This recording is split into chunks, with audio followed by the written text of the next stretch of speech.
Warning, I swear a lot. Hello everyone and welcome back to my favourite Bloodborne bosses, part 2 of 2, unless it turns out I decide to do more. Frankly, I just, do what I want and kind of go from there. Second boss, which you may not actually be able to recognise from where I'm stood because it's a little obscure, but I imagine most of you veterans will. A lot of the reason why I like this boss so much is a lot of the reasons why I liked the first boss so much. If you haven't seen the first video, go check it out. I'll put a link in the description or something, I don't know, whatever YouTubers do.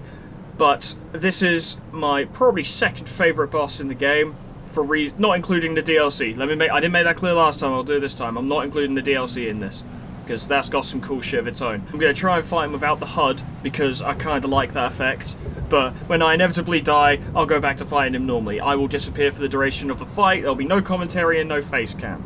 So, with that in mind, I will see you on the other side.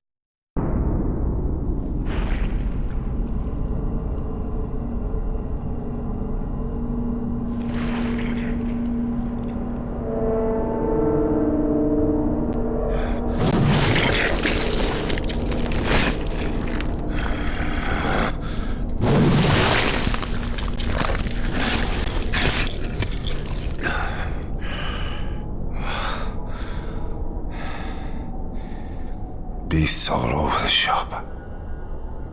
You'll be one of them, sooner or later.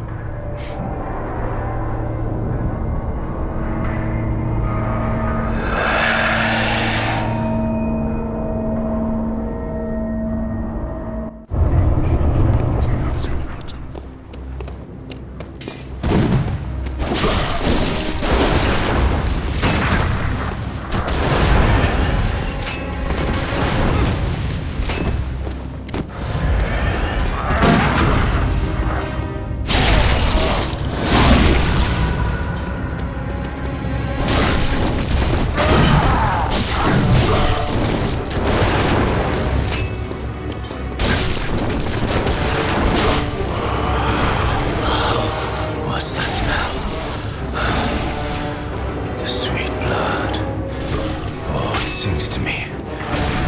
It's enough to make a man sick.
Fucking hell.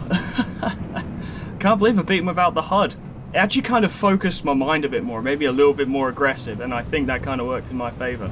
So, yes, my second favourite boss in all of Bloodborne is Father Gascoigne. So, you may be sat home thinking, Foreman, your favourite bosses are the first two bosses. And you would be correct, yes, in the order in which you would typically face them as well. First boss the best, second boss the second best. And I know that's dumb, but let me explain. I've already explained Cleric Beast, let me explain Father Gascoigne. First of all, let's talk about the song, that's what we did last time. It's not as good as the Cleric Beast song. I love the Cleric Beast song. And to be fair, this fight did not last long enough for me to really show you the song. Because it gets really good. There's some like proper tone-filled, like fast-paced violin work going on and everything. It sets a great tone. It's more aggressive than the Cleric Beast song because Father Gascoigne, despite being a man for most of the fight, is more aggressive than the Cleric Beast by a wide margin. This is part of what I love about this fight. I mentioned in part about how the Cleric Beast does kind of force you on the defensive, but for the most part, that is a, like, that's like fighting a proper heavyweight slugger boxer. They throw a massive swing or a massive series of swings, like a combination of big slow punches, and you duck and weave in between them to counter. For this one, this guy goes in. He keeps going in. He does not stop going in. If you ever meet him at any time in your life, then you will never see a point of which he is not going in, except for when he decides to shoot at you with the blunderbuss, which is an excellent punctuation mark on the end of most of his combinations and movements, to add just a little bit more pressure. You never feel safe. Don't get me wrong, I can beat Cleric Beast and Father Gascoigne pretty easily. I've beaten them a lot, multiple times, but with neither of them, I never feel safe. And the adrenaline I get, I got it from this fight as well, from both fights, the adrenaline I get is real. It feels fantastic to fight those guys. And Gascoigne, once again, like the Cleric Beast, they're my tops for two very similar reasons, because they're both very similar bosses in concept.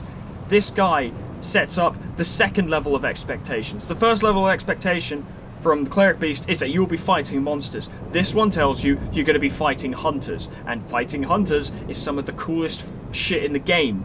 Just to see two, because you're a hunter as well, see two hunters darting and weaving in between each other, slashing, shooting, sometimes casting spells. It gets weird, but it just so cool. It takes the concept, right? Because this is the kind of game where the concept could have easily outpaced its ability to execute it, but it takes the concept and makes it work. Visceral attacks are amazing. The way you set them up against human-sized opponents, usually human-sized opponents, is fantastic. The counter gunshot is amazing, and it's displayed very well in the Gascoigne fight. I don't want to give myself props, but I caught him a few times. Although when he first shifted into his beast form, I was just mashing the shoot button a little bit, and he kind of battered me. In fact, I'm shocked he didn't kill me. I figured he would. Actually, yeah, that's a point. For you guys' sake, just so you know that there's no bullshittery. There we go. I didn't have a huge health bar. I would nearly died, actually, but hey, I did it. But yes, that was Father Gascoigne. That is my second favourite boss. First favourite boss, I hope you've watched the first video by now, but if not, first favourite boss was the Cleric Beast. If you haven't seen it, I encourage you to check it out, because that fight is damn cool. But this fight is awesome as well. I don't want to say that Bloodborne kind of goes downhill from this point onwards, because there's so much cool shit in the game that it's hard to really say that with a straight face, but I feel like these two boss fights are a bit of a highlight, in my personal opinion. Also, when you get to the DLC, there's a whole slew of new highlights and things that happen, but that's a thought for another day. Thank you so much for watching. If you did bother to watch this, thank you. You have indulged me gushing about something I really enjoy, and that's because I really like Bloodborne a lot. If there are one or two flaws with this game that if they didn't exist, this would be my favourite game ever. Sadly, there are one or two flaws, and maybe I'll go into detail on those on another time, but I'm digressing. Thank you so much for watching, and whatever happens next time, and if you want to see me fight more bosses and talk about them, then let me know, and if you do, then that's what'll come next. But whatever comes next, I hope to see you there. Toodles. Goodbye.